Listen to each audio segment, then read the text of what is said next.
So Diane has been the counsel for the Science and Technology Directorate and the Homeland Security Projects at DARPA.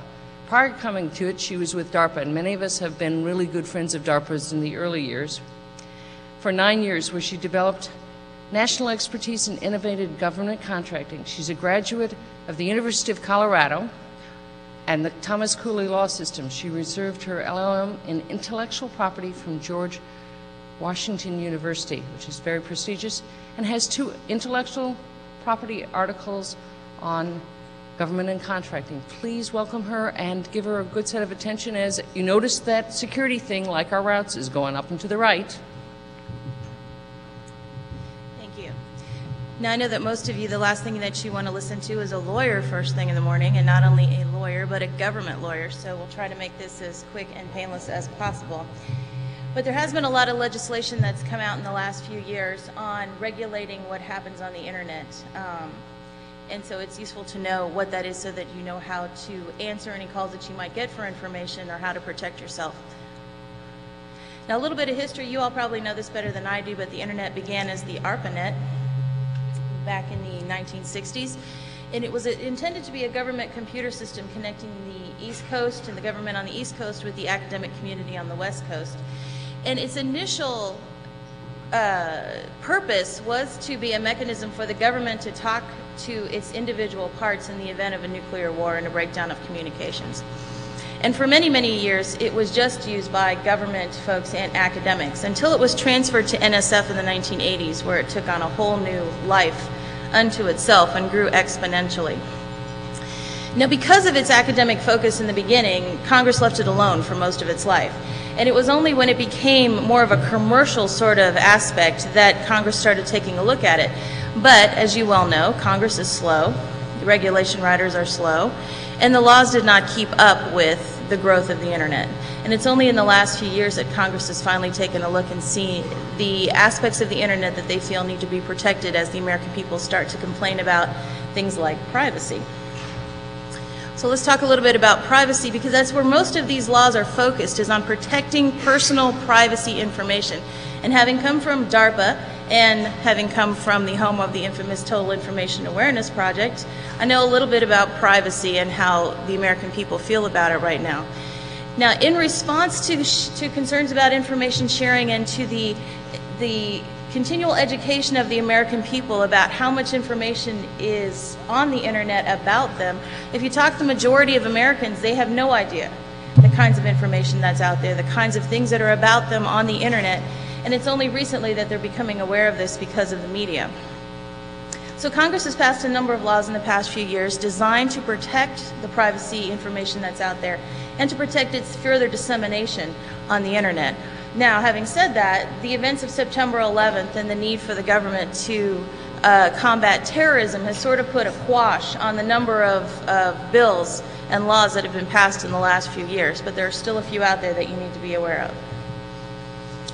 First of all, a lot of the organizations in the government are using their existing laws to combat the internet. For many, many years, they could not find the connection between laws that affected what happened on paper to what happens in the cyber world. And they're finally starting to come around to apply some of these older laws to what happens on the internet. For instance, the Federal Trade Commission has a privacy program that focuses on ensuring that companies who have web privacy policies actually follow them and maintain them and do what they say they're going to do. And so most websites now and most corporations have internet privacy policies about how they're going to collect information, how they're going to use it, store it, disseminate it, and secure it. And the FTC is using its Section 5 of its underlying act, which prohibits unfair or deceptive practices, to actually prosecute people for not following their internal web policies. So if you have one, be aware that they are bringing actions to enforce these promises in these policy statements. One of the first, one of the most recent acts to come out is called the Gramm-Leach-Bliley Act, or the Financial Modernization Act of 1999. And you'll notice a trend in several of these acts is in response to a lot of the problems that we're having lately with companies who seem to inflate their financial standing, or inflate is a nice word, but actually lie about how much profit they actually make, how much they're actually worth, and a lot of them have come crashing down, like Enron and a few others. This one is designed to protect personal financial information held by financial institutions. Now, focus on personal information. It doesn't apply to business information, so information about corporations or individual companies is not what they're after here. It's personal privacy information. You're going to see that same thread through all of these. And a financial institution is not just a bank, but is also anyone who offers financial products or services, like loan officers, financial investment, insurance brokers, and it's also folks who handle information generated by these people. So it's not only the financial institution themselves, but those who actually receive the information from those institutions for whatever reason. And it requires these financial institutions to give privacy notices. Obviously, this is the wave of the future, is to put a privacy notice about how you're going to collect this information and how you're going to share it. Now, under this act, consumers do have an option to opt out. In other words, they can opt out of having their information shared with third parties. However, they can't do this if the financial institution is sharing it with a company that's going to offer the financial institution essential services, so network services, billing services, those sorts of things, or if it's shared with outside service providers for marketing purposes. So you all need to be aware that if you receive this sort of non-public information from a financial institution, if you have them as a client, and the consumer couldn't opt out of providing it to you, you can't use it to sell that information, you can't use it for marketing, and if they could opt out and didn't, you must use it following the same privacy policy as the financial institution, which can put a burden on you if you have many customers who are financial institutions with a bunch of different privacy policies. You're going to have to be aware of what they are, and you're going to have to follow them as if you were the financial institution yourself. Now, Sarbanes-Oxley is called officially the Public Company Accounting Reform and Investor Protection Act. This is covering auditors, financial auditors, meant to be in response to Enron and all of those big three auditing firms that had little troubles about not being totally honest in their audit capabilities. What it's intended to do is actually put accountability on the management and the company who have this information and choose not to protect it. So it only covers public companies, those who are registered with the SEC, the Securities Exchange Commission. And it requires them to implement an internal control framework to secure their information. And it requires corporate management to be aware of the company's policies and to document and audit the security policies. They're not going to come in and audit you on these. They're going to ask you for documentation to make sure that everyone is aware of what the policies are and everybody is following them. One of the older ones, but still one of the important ones, because the health community seems to take a long time in getting these sort of things up and running, is HIPAA, which is the Health Insurance Portability and Accountability Act. This covers privacy of personal health information. The government is trying to encourage the health community to be more efficient, ergo be cheaper, not likely, but they're trying. And one of the ways that they think this can happen is by getting rid of all the paperwork involved with the health coverage system, with health plans, and putting everything on the web, making it all electronic. Well, when you do that, security is of a great issue to most people because you don't want all your health information out there for anybody to see or anybody to take.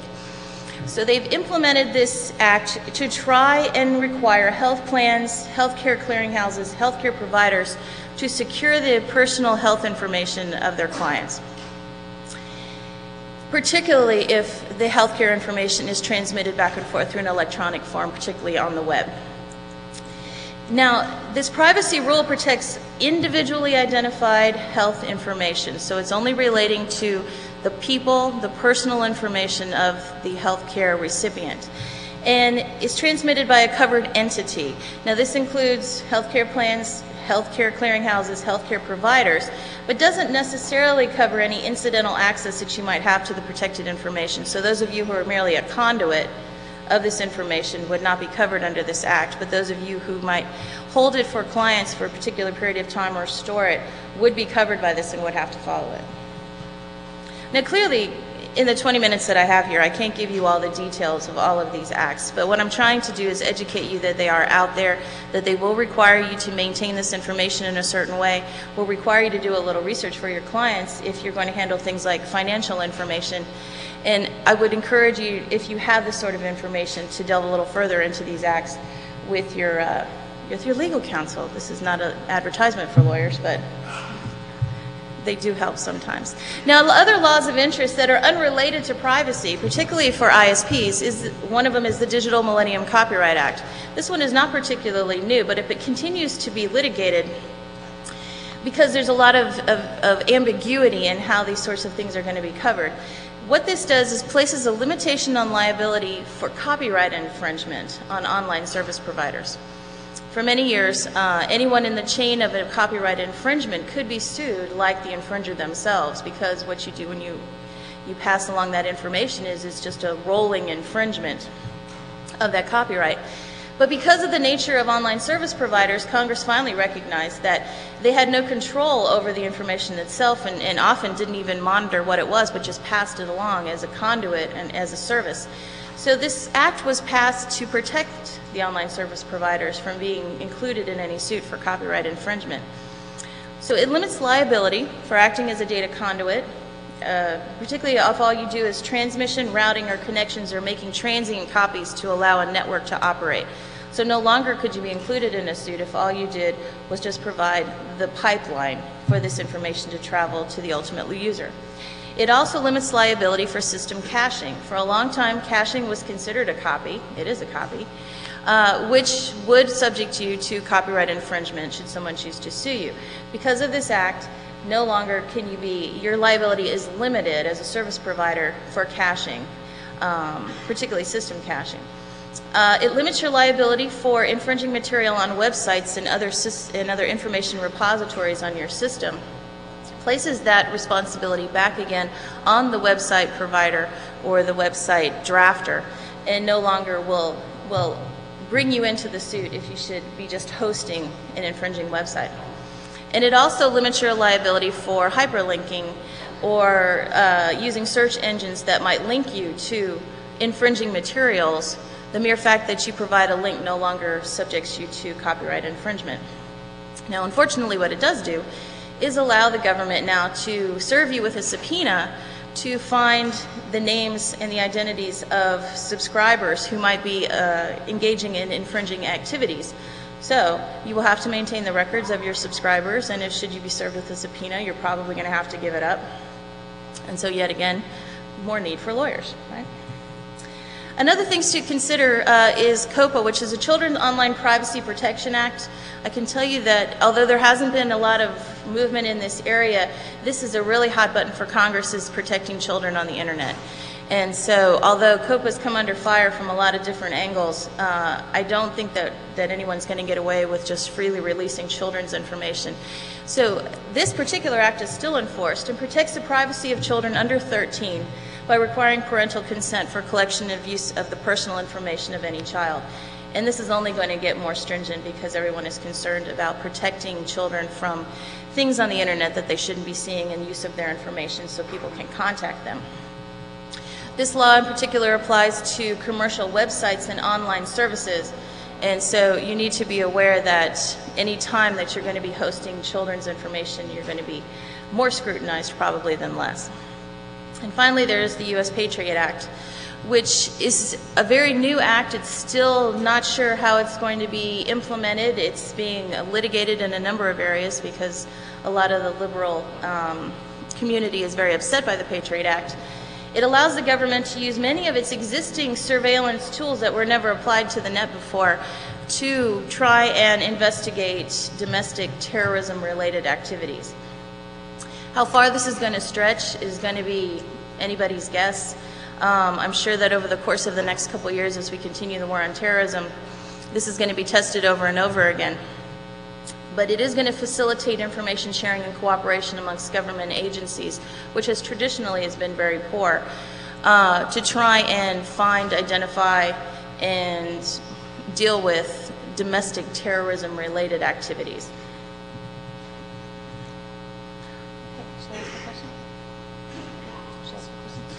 Okay, does anybody have any questions?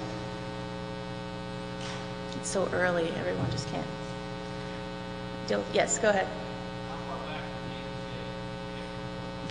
How far back? Please get up and use the microphone and I'll wave. Well, I can repeat that one if you want. How far back do you have to record data?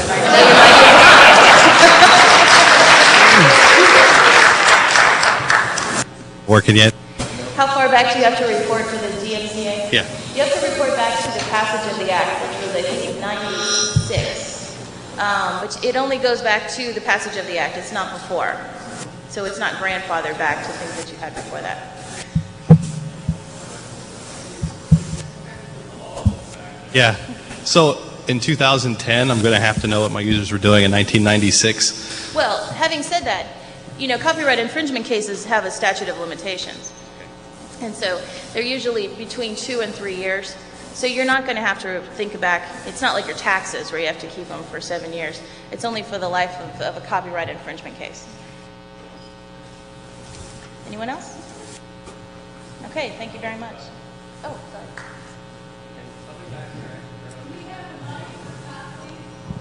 Hello back there. There we go. There we go. There you go. I think what the question was is, if you are recording, let's say, the mapping between IP addresses and customers, how long do you have to keep that information? Is there anything in the statute, or is it just keeping it for as long as operationally required, and if the request for that binding comes in from law enforcement during the time you're keeping it, you provide it?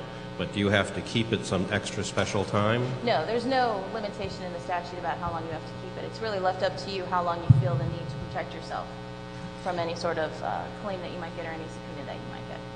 On our internet, we often keep information about customer help desk. I had this problem, I had this problem with my internet. Is that privileged information or things we have to worry about, or is it just privileged information about how much the customer pays us as ISPs?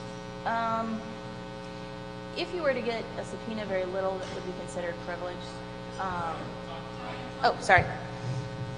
If you were to be served with a subpoena, very little that you have would be considered privileged. So it might be privileged to you, it might be considered proprietary to you, but it would not be something that you could withhold necessarily from a government action. Having said that, there's a lot of different ways that you can protect that information from being released to the outside world, through protection orders and that sort of thing. And so there are different mechanisms you can use to protect that information from full release. Yes? We have a mic now. So could you talk a little bit about what the penalties or what liability one is exposed to for failing to maintain sufficient records? A lot of the internet service providers, maybe not necessarily the ones in this room, but a lot of internet service providers don't maintain records to that degree of detail and may not maintain them over a 2 or 3 year period. Right. A lot of them, in fact, wouldn't maintain them beyond 2 or 3 days. So knowing whether there's some criminal penalty for that, or knowing whether it's exposing you to liability in common with the perpetrator of whatever is being investigated or whatever, would be really useful, I think. Well, for instance, with the Digital Millennium Copyright Act, not maintaining the information will not necessarily subject you to any criminal penalties or any additional worries. What you're going to have to do is show that you were following your established procedures, that you have established procedures, that you have been following them, that you didn't just trash a bunch of stuff in anticipation of having someone come in and talk to you. It will help bolster your case. The mere fact that you didn't maintain the information doesn't necessarily subject you to a criminal penalty. A lot of these laws are designed to have you develop a procedure where there might not have been one before, to explain that procedure to your customers and then follow it. What's going to get you in trouble is if you don't have a procedure A, or you have one and you don't follow it, and you suddenly start doing something different. Most of these are not criminal sanctions, they are civil sanctions, which cost you money, so you won't go to jail, but you'll have to pay. And you will only be one of many that will be attached to any lawsuit relating to these sorts of things. For the Digital Millennium Copyright Act in particular, one of the main things that you're going to have to do is show that you fall into this category of an online service provider. And within the law, they describe what that is. And once you fall into that category, a lot of the requirements and the responsibilities that you have will be much lesser, and you'll be removed from consideration in the lawsuit. Did that answer your question? Moving from consideration in the lawsuit means that you would not also be subject to prosecution for whatever it is that the person who's originally being investigated is. Okay. Right. So and unfortunately, it may be that this is the way lawsuits work. You include everybody that you can in a lawsuit, and then those of you included in the lawsuit try to start getting yourselves out so that you don't have to further defend yourself or be considered as part of the liable group. And so, unfortunately, it requires some work and some maintaining of documentation to show that you are following the procedures that you have, or you have maintained that status as an online service provider, and then you can remove yourself from the suit. Okay, so discounting for a moment the fact that this is America and that's our constitutional right to be sued, and looking at the criminal side of things, what about service providers whose service is the provision of anonymity and privacy? What are they exposed to under this set of laws? What do you mean? I'm sorry. If the service that a service provider is providing is the guarantee of anonymity and privacy to, for instance, a user behind a web cache, and the user goes and looks at, say, child porn, and the service that's being provided is a guarantee of anonymity, and the service provider is, their established policy, which they are following, is to not keep any records. What liability do they incur in the criminal prosecution of that? Well, child porn is a bad example because they have no sympathy for you with child porn. So, well, it's the worst case. That is the worst case. If you didn't have the information about who they are, there are ways to track people down, and you will stay longer involved in the game of having to find these folks. Not keeping the information will not get you out of having to defend yourself and having to provide whatever information that you have. Criminally, probably nothing would happen to you because you are not the actual user or viewer of the site, as just a conduit. But it is likely that you will have to experience the joy of working with the Justice Department that much longer if you don't keep this information. So it's not that you're going to be criminally or civilly sanctioned, but you're going to have the Justice Department there for a long, long time if you can't offer up the information that you need to have them further contact the people who are the bad actors. We'll take that one question back here, and then we'll close off. Yeah, I just wanted to, he mostly said it, but I just want to get clarification here. Since you said yourself the Patriot Act is such a versatile law, I guess the question is... I didn't write it, by the way. What? I didn't write it, so don't blame me. I believe you. So, the question is, if it is your explicit policy, written down black and white, that you explicitly follow, that you do not keep user usage information, that essentially provides a shield for the users. If you can show, hey, we don't keep anything, that's upfront, that's what we do, then there is no liability under DMCA or what have you. Is that correct? There is no liability for you. However, having said that, like I said, the Justice Department will likely camp out with you in an effort to try and hunt these people down, particularly when it be relating to things like child pornography or terrorism. And so what I'm suggesting to you is that it might be useful to you to maintain a minimum of information that you can provide to them to get you away from you and start looking at the bad actors, and you will have to deal with them that much less. So noted. Thank you. Okay. Thank you very much, Diane.